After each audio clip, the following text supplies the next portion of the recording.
Oh, hey, welcome to Effective Change and our Focus on Fiction section.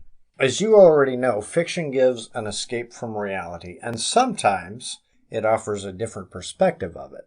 Our Focus on Fiction segments offer a variety of stories and series to help you get away for just a little while. I've put links in the descriptions to the original author's work and their profiles. Be sure to check it out. There will be a lot of stories from a lot of writers coming up, so be sure to subscribe and hit the bell icon so you'll be notified when the new story comes out. I've also included a link to support me through Ko-fi and PayPal, should you be so generously inclined. And without any further ado, let's get into today's story. Date and time, Friday evening. I don't know anything else. Here I am, Friday evening, writing in my journal again, and not nearly soon enough. Thinking back over the week, I feel lots of things that shouldn't ever be felt by any decent human being. And I think I'm one of the decent ones. Work was as expected, dull, boring, and lonely. The dreaded 5 in my basement office either completely ignored me or talked down to me. Their preference is toward ignoring me. I don't understand how 5 adults can completely ignore someone in the same room, not 5 feet away. And how do I manage to shut them out? I might never know any of that. It feels so nice to just write in here, my journal. I was thinking about my name, Olivia. It's not really my real name because I wanted to have an alias everywhere I go. That came about rather suddenly, and it was perfect timing. At least I thought so. Another story for another day when I feel like writing about it. And that's what I love about journaling, the spontaneity of the writing and the security of knowing that it's private unless I make it not private. I just don't like it when I have to write in a journal. I only want to write in a journal when I want to write in it. But I'm tired of journaling. I want to get to the task at hand now. Until next time, signing off. I shut my laptop and looked at the photos on the bed. Spread out randomly and haphazardly, it looked like total chaos. As I picked them up and put them in a pile, I thought about the evenings I spent printing these photos on my printer this week. Work was exhausting for me every day, and when I got home, all I wanted to do was crash, sleep, and not think.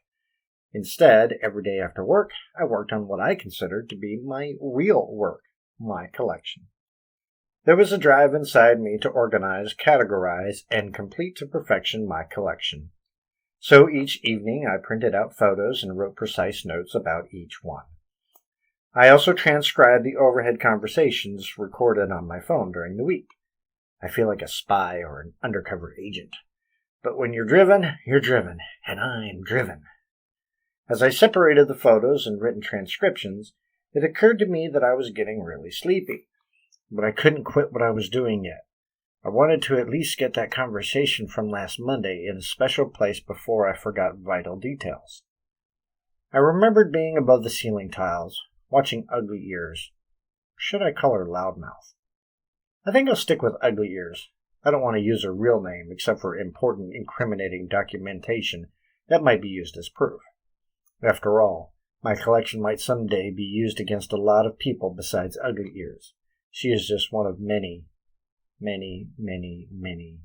so many.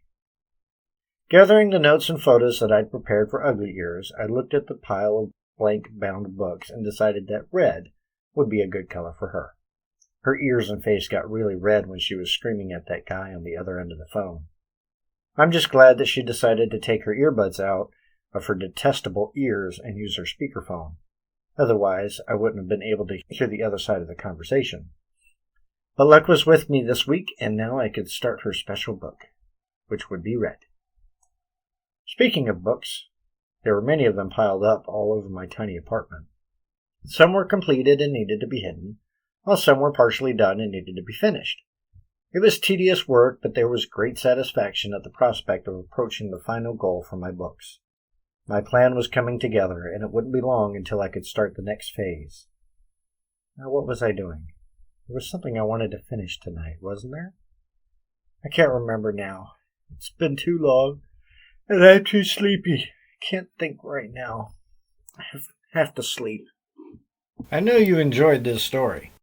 Show your support to the writer by following the links in the description and sharing it with your friends. Support this channel with likes, shares, and by subscribing. Any donations are greatly appreciated as well.